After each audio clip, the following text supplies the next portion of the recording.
एक लड़का था, वो ईश्वर से बहुत कुछ मांगता था और उसे कुछ मिलता नहीं था। तो एक दिन मंदिर में गया और रोने लगा और चिल्लाने लगा और कहने लगा कि तू क्यों नहीं सुनता मेरी?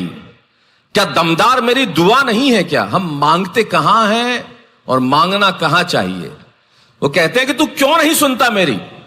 मंगल भाई, अमृता जी, वो जाता है मंदिर पर और कहता है कि तू क्यों नहीं सुनता मेरी? क्या दमदार मेरी दुआ नहीं है क्या? भगवान प्रकट हुए और कहने लगे तू मांगने यहां क्यों चला आया? तेरे घर में मां नहीं है क्या? क्या बात? जिस घर में मां है वहां कुछ और मांगने की आवश्यकता नहीं है। एक संगीतकार था, जंगल में मृदंग बजाया करता था। मृदंग ढोलक की तरह एक वाद्य को कहते हैं। तो जब मृदंग बजाता तो एक मेमना, एक बकरी का बच्चा वहां आके खड़ा हो जाता। तो मृदंग बजाने वाले ने एक दिन कहा कि तू मैं बजाता हूं, तू रोज चला आता है यहाँ पे, क्या मेरा सुर, मेरा ताल, मेरी लय मेरा बहुत अच्छा लगता है तुझे? वो बकरी का बच्चा बोला मैं नहीं जानता कि आप क्या बजाते हैं, न मुझे सुर की समझ, न लय की समझ, न ताल की समझ। मैं तो इतना जानता हूं कि इस ढोलक पे जो चमड़ा मढ़ा है वो मेरे माँ के बदन से आया है। जब इस पे थाप पड़ती है मैं आके खड़ा हो जाता हूँ। तो मैं एक अंश सुना देता हूं उस कविता का जो मैंने 12 वर्ष की उम्र में लिखा था।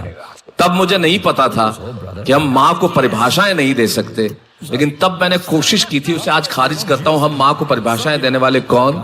जिस माँ ने मुझे लिखा मैं उस पर क्या लिखूंगा। लेकिन तब मैंने ये कहा था विजय भाई कि हम एक शब्द हैं। मंजू जी आप सुने कि हम एक शब्द हैं तो वे पूरी भाषा है।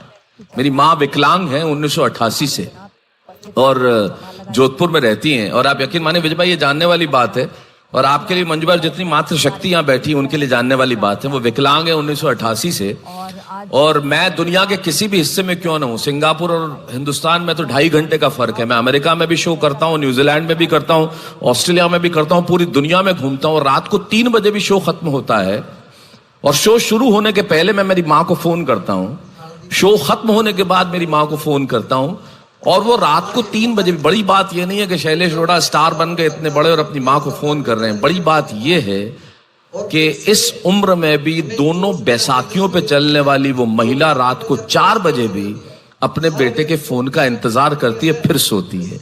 ये माँ होती है। तब मैंने कहा था कि हम एक शब्द है तो वे पूरी भाषा है।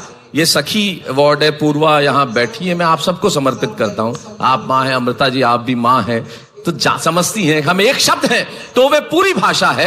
हम कुंठित हैं तो वह एक अभिलाषा है, बस यही माँ की परिभाषा है। हम समुद्र का है तेज वेग तो झरनों का वह निर्मल स्वर। हम एक शूल हैं तो वह सहस्त्र ढाल प्रखर। हम दुनिया के हैं अंग वह उसकी अनुक्रमणिका है। हम पत्थर के हैं संग वह कंचन की कणिका है। हम बकवास है वह भाषण है। हम सरकार है वह शासन है। हम लवकुश है वह सीता है। हम छंद है वह कविता है। हम राजा है वह राज है। हम मस्तक है वह ताज है। वही सरस्वती का उद्गम है, वही एक भाषा है। हम एक शब्द है तो वे पूरी भाषा है।